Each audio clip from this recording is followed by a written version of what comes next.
I didn't bring this up, but this is one of my favorite things about you that I didn't know until someone told me at an open mic, because we know each other through comedy. I don't think we threw that out there, but you're one of my favorite comics at the mics these days. There's like you and Trip and a couple other guys that are a little bit younger than me, but amazingly talented. And I'm like, these guys are fucking great. And so I'm actually one of your genuine fans, aside from just someone who sees you out at comedy. Thank you. And one of the things that someone told me, Will Wheeler, good friend of the show, who told stories about sticking his friend's toothbrush up his asshole one day when he it was because it was his roommate who was double crossing him, something like double that. Crossing. Double crossing, shit flossing.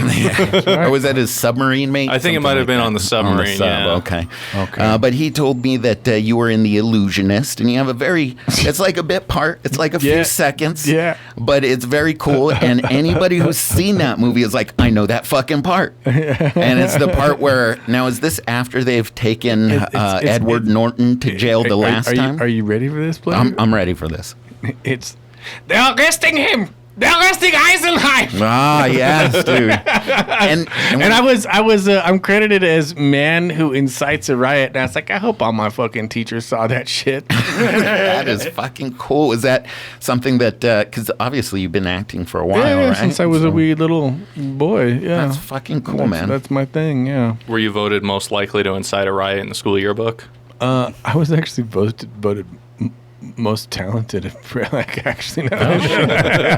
You're talented as shit, man. That's definitely cool. Which is kind of go Eagles, go Broomfield High School Eagles. And anytime you're on the show, you carte blanche for the fucking soundboard. You go at it, man. Great fucking reflexes there. We're all proud of Alan a little bit because he came out. He's an actor of sorts, of some renown. Oh, I saw him on a recent episode. Oh, did you see? So you're aware. You don't need to throw to it again, John. So you've seen the Trip episode where we kind of broke down. Yeah, I was like, what am I about to get into? I was like, oh, it's a podcast. And so Alan, that's how I described this Christmas movie. It's definitely a Christmas movie. Oh man, say nothing about the quality because there's not much there, but still cool. Hold on, when did you shoot it? That was back in March, middle of March of this year. 2 a.m. was when we wrapped. I got there and pretty late. What was it called? The Christmas Classic. Okay. And that's a fun name for a movie. Yeah, it's pretty catchy. It was fine. As far I thought they might actually change the name to something different, but the Christmas Classic was the event name in the town and all that in the story, so I guess they couldn't come up with something better. That's pretty cool.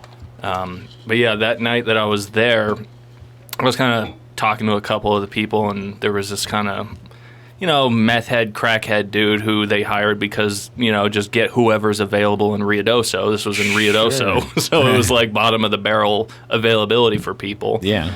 And I was talking to this guy, and he's like, "Oh, dude, how you doing?" And I was like, "Good, man." He's like, "Yeah, I'm glad they filmed a lot of this at the ski area. I love skiing. I love snowboarding. Have you ever done it?" I was like, "Yeah, I snowboarded once when I was in middle school. I had a good time. I just haven't been able to get back to it because it's a kind of expensive thing to get into." And then he goes, "Wait, you only snowboarded once? I kind of fucking hate you right now." And he started getting he started getting more unhinged as the night went on. And there's this part where they start playing music for the wild snowboard beef, man. Yeah. I know. he's out here in the desert. You haven't been on a board in the mountains more than one.